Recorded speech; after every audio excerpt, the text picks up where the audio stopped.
Arrigoni ha ricordato quello che è stato l'incipit. La sua azienda è un'azienda che è profondamente radicata con il territorio, nella sua storia, rappresenta proprio l'identità della comunità dell'altopiano dei 7 comuni e è nata utilizzando le risorse dell'altopiano dei 7 comuni, soprattutto è nata dall'attività apistica e poi progressivamente dall'utilizzo di altre risorse locali.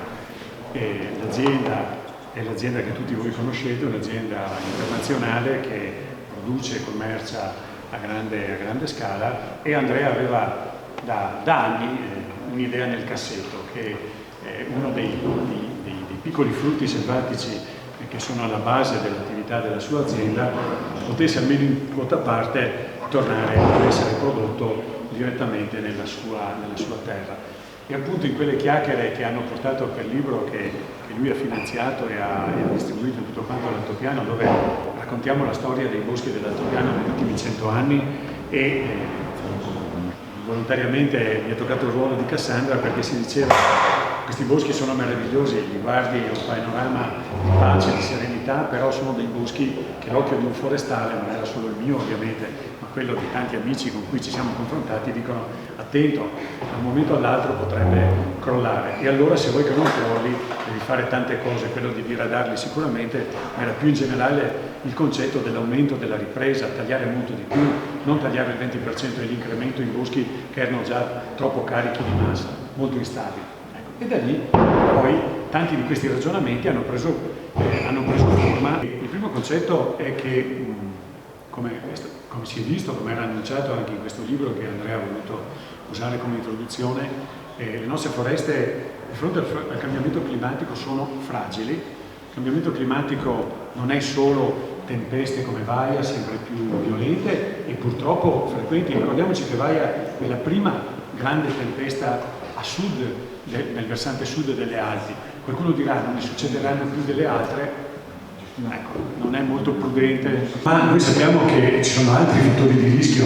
Abbiamo visto quest'estate in molte altre zone cosa fanno gli incendi, e cronaca purtroppo di questi giorni quello che sta succedendo con il bostrico, quindi con gli insetti. Il bostrico c'è sempre stato nel nostro territorio.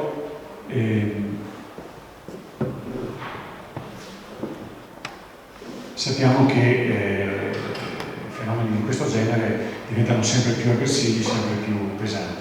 Allora, davanti a quello che sta succedendo c'è un grande dilemma, ed è un dilemma che corre trasversale, che non riguarda solo la comunità nostra, dei tecnici, dei forestali. C'è il dilemma se sostanzialmente vogliamo lasciare fare la natura. Qualcuno dice che la natura è buona, la natura è brava, quindi c'è una specie di accusa al mondo forestale. Guardate cosa avete fatto dei boschi che non stanno neanche in piedi, è venuto giù tutto, siete degli incapaci, ecco. O invece noi dobbiamo intervenire in un'operazione storica, diciamo, di recupero. E qui dobbiamo porre l'attenzione a un concetto di base. Quello che sta succedendo sta creando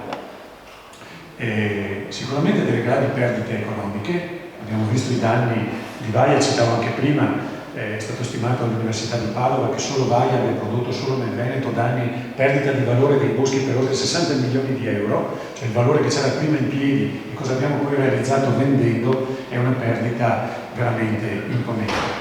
Ma l'altro concetto importante è che per ristabilire questo capitale non è come rifaccio un ponte, rifaccio una strada, rifaccio un acquedotto, ho bisogno di periodi molto molto lunghi. E togliamoci dall'idea che la natura è buona e che ci pensa lei. Nessun forestale fa questo ragionamento. Se poi i boschi li vogliamo fare controllare attraverso qualche meccanismo social, arriviamo a quello che diciamo su Facebook, va bene, allora la natura è buona, i boschi diventeranno bellissimi e saranno adatti al cambiamento climatico. Noi forestali invece diciamo che no, la natura fa il suo lavoro, non gliene frega assolutamente niente di noi e costruisce i boschi che vuole lei, non i boschi utili a noi. I boschi che noi vediamo li abbiamo fatti tutti noi. Siamo noi che con la nostra mano secolare, millenaria, prima spontanea, poi con l'intelligenza, poi con la scienza, abbiamo plasmato i boschi. E se noi non interverremo, è molto probabile che gli effetti del cambiamento climatico generino cicli regressivi, cioè si può arrivare a perdita di qualità dei boschi sempre più poveri, boschi sempre più semplici, o addirittura semplicemente non boschi.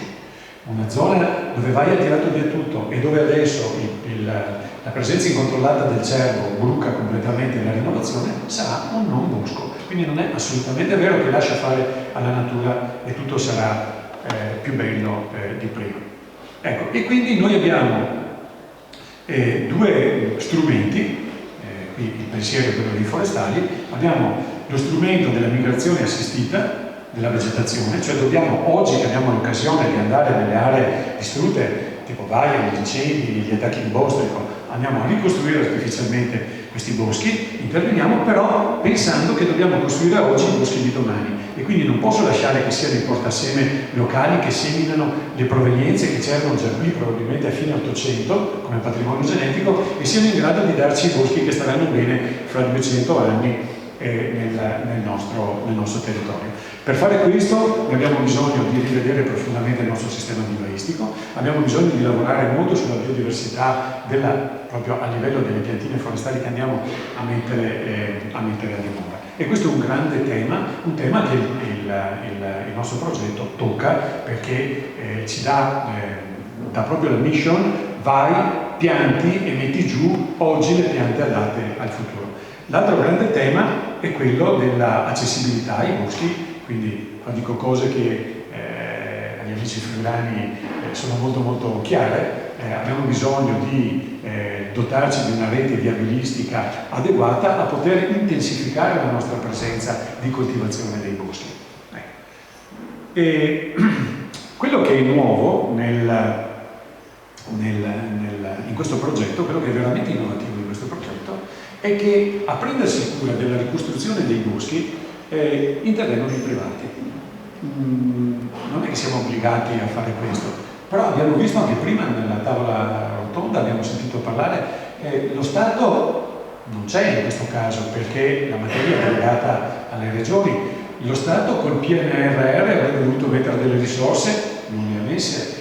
Le regioni, abbiamo sentito prima, nel loro strumento principe di lavoro che è il piano di sviluppo rurale, come il Veneto, dedicano intorno al 4%, a essere ottimisti, di tutto il del piano di sviluppo rurale finora alle attività forestali.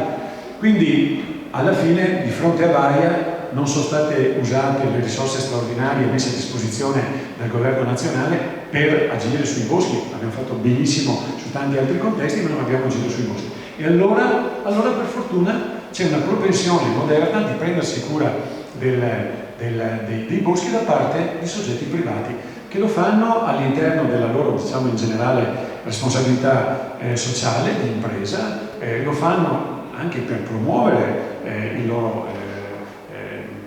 l'immagine di fronte ai consumatori, lo fanno perché ci credono, perché poi ci sono molti imprenditori che al di là di tutti questi discorsi che vi ho fatto lo fanno perché sentono che è un dovere loro farlo. Ecco.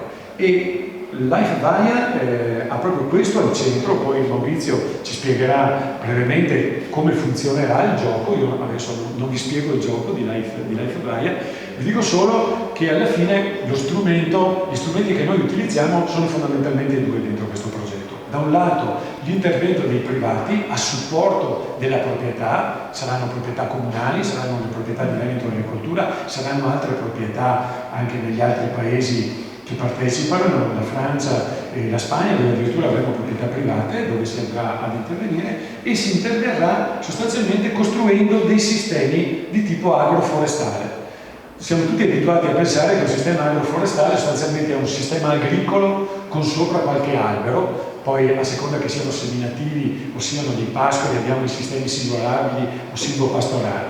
Ecco, invece in questo caso facciamo il percorso opposto, cioè è sempre un sistema agroforestale, ma dove andiamo a fare sostanzialmente agricoltura all'interno del bosco. La faremo in modo temporaneo e sarà quell'attività agricola che sarà di coltivazione di piante, potranno essere piccoli frutti, piante officinali, piante allimurgiche, o potrà essere l'allevamento delle api che, approfittando di quella fase particolare di dopo tempesta, dove una certa flora esplode, dove abbiamo molta luce, abbiamo molta fertilità che si libera perché i suoli mineralizzano velocemente la sostanza organica e quindi si libera fertilità, possiamo andare a cogliere delle opportunità e queste opportunità permettono di fare delle cose che magari prima non avremmo pensato di fare. Non so se c'è ancora qualche immagine.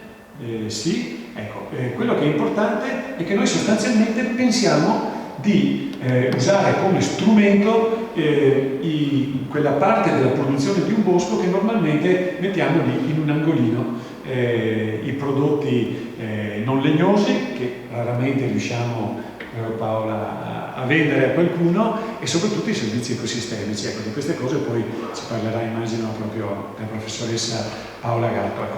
Ecco. Io vi volevo far passare questi che sono un pochino i concetti di base, avrei voluto ragionare un po' di un'altra cosa, però ognuno di noi dovrà tagliare qualche minuto del tempo che avevamo a disposizione, quindi io mi fermo qui perché poi Maurizio invece interverrà e adesso vi spiegherà un po' meglio come effettivamente funziona questo gioco. Grazie.